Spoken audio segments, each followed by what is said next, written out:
And welcome to part 2 on Operation Market Garden Let's Play Battlefield 1942 bonus episode Axis Engineer. And I want to point out something interesting that happened on reflection with that landmine kill against my tank, where he did that suicide run. I had noticed before that he was a medic because I saw his med pack. So he was healing some of the splash damage I had done with my tank. And then he comes at me with the landmines. Now what's obviously happened there is he picked up the engineer kit from someone else who was dead. I guess one of those engineers I had killed earlier, and switched out the kit so he had the landmine. So although he was a medic and the only anti-tank weapons he would have had would have been grenades, so he would have posed no threat. And I really didn't take him all that seriously, but it was kind of a clever thing to switch out with the engineer kit from some dead people and slap a landmine on there.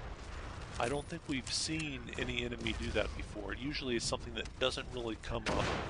Usually you'll switch out your kits with a dead person, maybe if they were an anti-tank who fell and there's an enemy tank around, or if you run out of ammunition completely for some reason.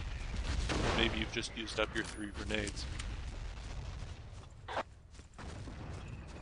Now we finally, if you've been watching the ticket count, which I haven't really mentioned too much, having 3 flags, we've really been bleeding the enemy. They started out with a decent lead, and now finally, after all this time, even though we hadn't seen any Allied planes around, we hadn't seen any tanks on the Allied side, we're only just now getting the ticket count even, and we've just taken the lead.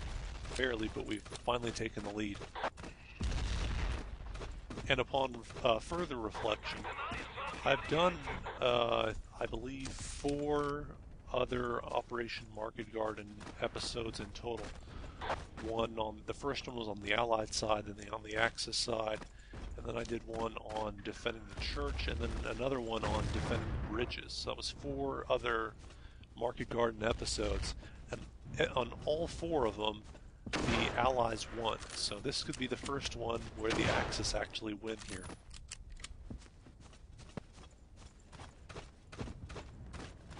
Yeah, this is the standard nightmare scenario for the Allies, is when they have no flags and they all start spawning in as paratroopers on this little spawn point that's just to the west of the church.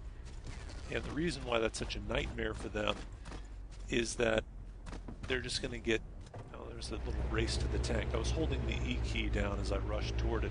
If you hold down the E key, you'll automatically pop into it at the soonest possible opportunity.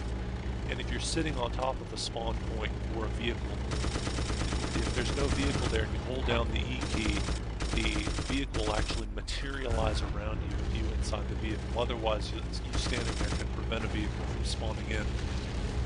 In fact, that was kind of a classic griefer technique.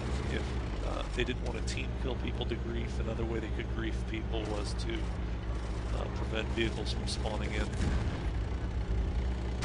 But at any rate, when people start spawning in on the parachute spawn over here, they just get chewed up by enemy tanks. The enemy will often have tanks from the church, and then of course they'll have all the armor they brought in from the Axis main base. And if you're... And yeah, they'll keep spawning in as... Wow, looks like someone with a bazooka got a really good shot in on me from the air. It's pretty rare, actually. Yeah, Alf. I've been killing him a number of times, so I think he was the guy who did it. But it's kind of funny, I was about to say that the infantry in the air are basically harmless to a tank, because it's so difficult for them to get a good aim with a bazooka anyway. However, they're not harmless to infantry. If you've got a machine gun in particular, you may be tempted to just rush in on enemies who are parachuting down. But that's not very wise because they often drop grenades. They'll throw them at you as they're parachuting. There's another bazooka. A little bit of heat splash damage. Let's see if I can throw the X-Pac on. There we go.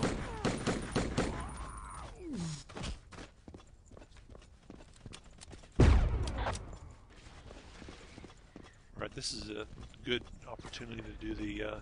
there's actually an ally in there who's doing nothing. Sit the X-Pack over here, wait, and wow, that was quick. I thought I was going to be waiting there for a while to show that off. But basically, as soon as they peek their head up over the stairs, you just detonate. They'll have absolutely no chance of getting you. And I switched out for the kit that I saw, the assault, because since I've shown that off, I don't really need to show that again. A little bit of healing over here with the medicine cabinet.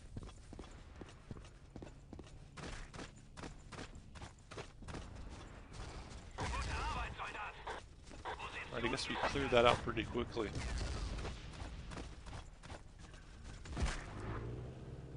And you can see the bleed on the Allied tickets has just been absolutely devastating.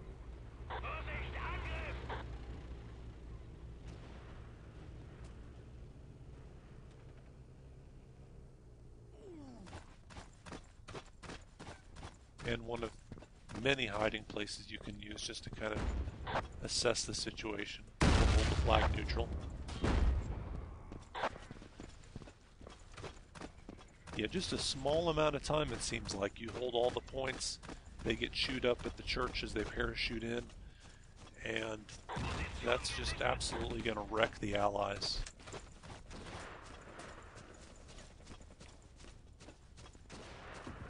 Not too long ago, it seems like each of us had about 100 tickets left, and now the Allies are done. And that'll do it. See you on the next bonus episode.